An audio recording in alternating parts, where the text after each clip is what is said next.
అప్రమత్తంగా జాగ్రత్తగా వ్యవహరించినా కూడా ఈ జిల్లా ప్రాంతంలో ప్రాణ నష్టం, ఆస్తి నష్టం, ప్రభుత్వ ఆస్తులు దెబ్బతినడం ఇవన్నీ కూడా జరగడం బాధాకరం.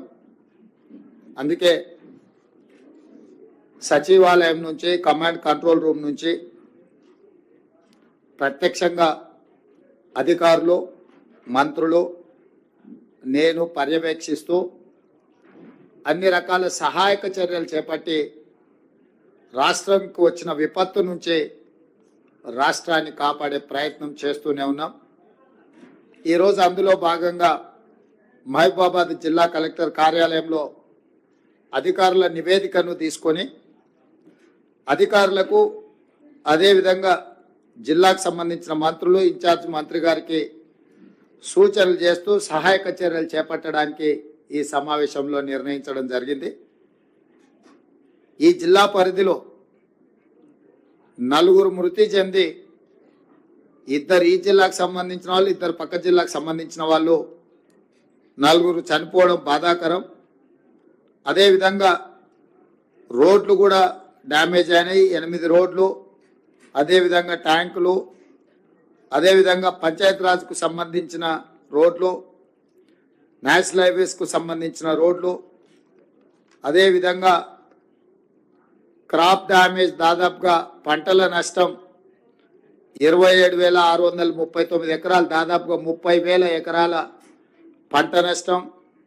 అదేవిధంగా పశు సంపద, పశువులు కావచ్చు, బర్రెలు కావచ్చు, మేకలు కావచ్చు, గొర్రెలు కావచ్చు, ఇవన్నీ కూడా దాదాపుగా 215 చనిపోవడం, అదేవిధంగా 45 ట్యాంకులు తెగిపోవడం, అదేవిధంగా పక్కా ఇల్లు ఒక 3 పాక్షికంగా డ్యామేజ్ అవ్వడం, ఒక 15 ఇల్లు కచ్చా హౌజ్లో ఒక 15 ఫుల్గా డ్యామేజ్ అవ్వడం, 96 ఇల్లు పాక్షికంగా డ్యామేజ్ అవ్వడం, అదేవిధంగా పవర్ విద్యుత్తు 106 గ్రామాలలో విద్యుత్తు అంతరాయం జరగడం, అదేవిధంగా మహబూబాబాద్ మున్సిపాలిటీలో దాదాపుగా వివిధ ప్రాంతాలలో రోడ్లు 11-12 కోట్ల రూపాయలకు సంబంధించిన అంచనాలు ప్రాథమికంగా అందుతూనే మున్సిపాలిటీలో కూడా రోడ్లు డ్యామేజ్ అవ్వడం, వీటన్నిటినీ ప్రభుత్వం పర్యవేక్షిస్తూ రిలీఫ్ సెంటర్స్ని 7 ప్రారంభించి దాదాపుగా 680 మందికి భోజన వసతులు, ఇతర సహాయక చర్యలు రాష్ట్ర ప్రభుత్వం చేపట్టింది.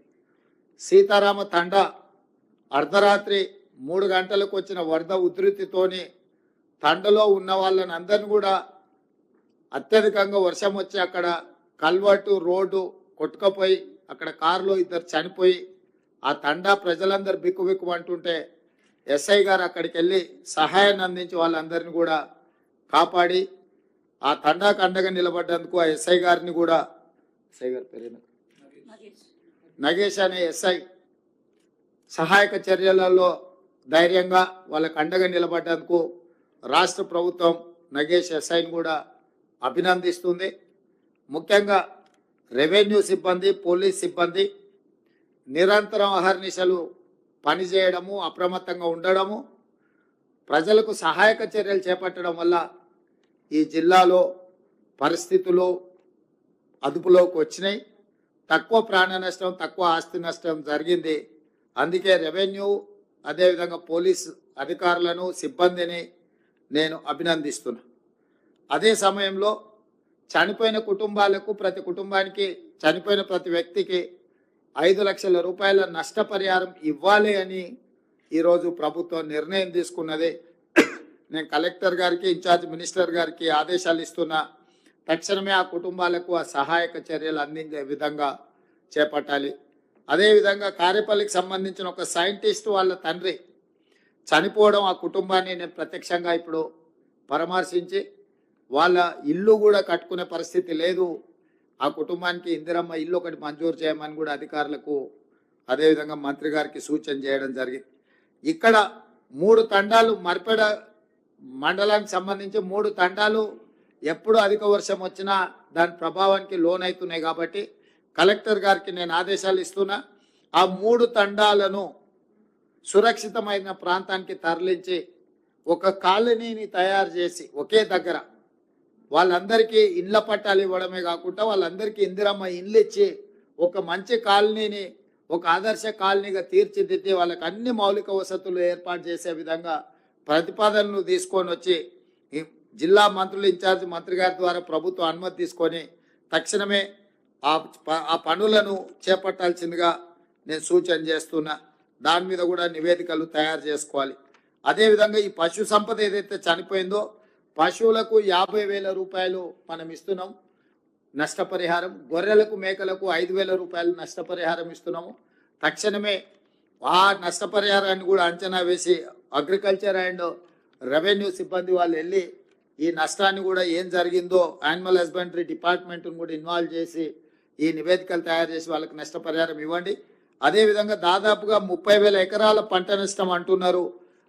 అగ్రికల్చర్ సిబ్బందిని కూడా గ్రామాలకు వెళ్ళి ఇంకా ఏమైనా అధికంగా ఉందా, ప్రజలకు ఏం నష్టం జరిగింది, రైతులకు తక్షణమే చూసి ప్రతి ఎకరాకు 10,000 రూపాయల నష్టపరిహారానికి ప్రతిపాదనలు పంపించి తక్షణమే సహాయక చర్యలను కూడా చేపట్టండి.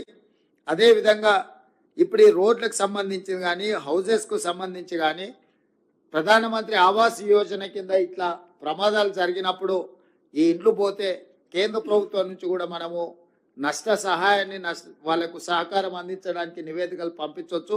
కేంద్ర ప్రభుత్వం నుంచి కూడా ఏమేమి మనము నష్టపరిహారం దీనికి పొందవచ్చో నివేదికలు తయారు చేయండి. కేంద్ర ప్రభుత్వానికి కూడా నివేదించడానికి మనం నిన్ననే ప్రధానమంత్రి గారికి లేఖ రాష్ట్రము తెలంగాణ రాష్ట్రంలో వచ్చిన ఈ ఉపద్రవము జాతీయ విపత్తుగా ప్రకటించాలి. తక్షణమే 5,438 కోట్ల రూపాయల నష్టం జరిగిందని తాత్కాలిక అంచనా రాష్ట్ర ప్రభుత్వ యంత్రాంగం అంచనా వేసిండ్రు. ఈ అంచనాను పరిగణలోకి తీసుకొని 2,000 కోట్ల రూపాయలు తక్షణమే తెలంగాణ రాష్ట్రానికి విడుదల చేయండి. అదేవిధంగా ఈ తెలంగాణ రాష్ట్రంలో జరిగిన నష్టాన్ని, ప్రాణ నష్టాన్ని, ఆస్తి నష్టాన్ని చూడడానికి ప్రధానమంత్రి గారిని కూడా ఆహ్వానించడం. ఎందుకంటే ప్రధానమంత్రి గారు ప్రత్యక్షంగా తెలంగాణ రాష్ట్రంలో జరిగిన నష్టాన్ని పరిశీలిస్తే వారు అధికంగా నిధులు ఇచ్చే తెలంగాణ రాష్ట్రాన్ని ఆదుకోవడానికి అవకాశం ఉంటుంది. కాబట్టి తెలంగాణ రాష్ట్ర ప్రభుత్వం తరఫున ప్రధానమంత్రి గారిని కూడా మనం ఆహ్వానించడం జరిగింది. ఒకవేళ వారు పర్యటనకు వస్తే వారికి నివేదికలు అందించడానికి మహబూబాబాద్ జిల్లాలో జరిగిన అంచనాలను పూర్తి స్థాయిలో నివేదికలు తయారు చేసి ప్రభుత్వానికి పంపాల్సిందిగా ఈరోజు నేను కలెక్టర్ గారికి ఆదేశాలు జారీ చేయడం జరుగుతుంది. అదేవిధంగా ఇప్పుడు మీరు ఇచ్చిన నివేదిక చాలా వరకు డీటెయిల్గా ఉన్నది.